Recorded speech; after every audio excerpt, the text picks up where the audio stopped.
ఎన్నాళ్ళకి వచ్చినవరా? కిట్టు భాయ్ గడు పైసలు పంపిండా?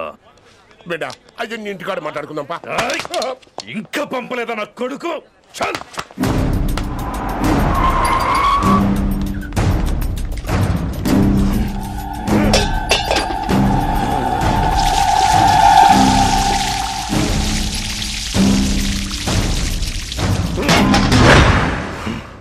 కాలికి బుల్లెట్ తగిలితే నాటి రోడ్డు మీద కుక్క కన్నా హీనంగా వదిలేసిండాడు. నెల రోజులు నానా తిప్పలు పడి ఎవరికి కనపడకుండా ట్రీట్మెంట్ చేయించుకున్నా.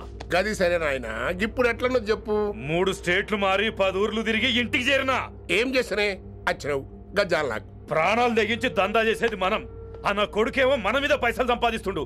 ఇగో నీకు ఇదే చెప్తున్నా, ఆ కిట్టుగాడితో ఎవరం ఇంకోసారి పెట్టుకుంటే ముందు నిన్ను చంపుతా. గట్లంటే ఇంకా ఇప్పుడు మన కాలేజీలో 2 రకాల పోరలు ఉంటారు.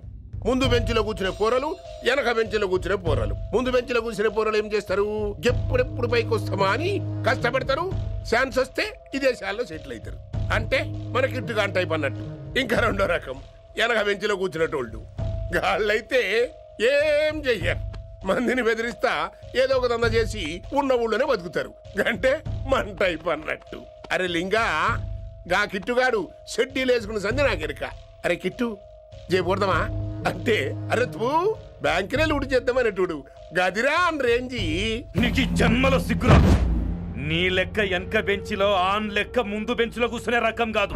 పంతుల దగ్గర కుర్సీ లాక్కొని అందులో కూర్చునే రకం నేను. కుర్సీ కావాలి నాకు.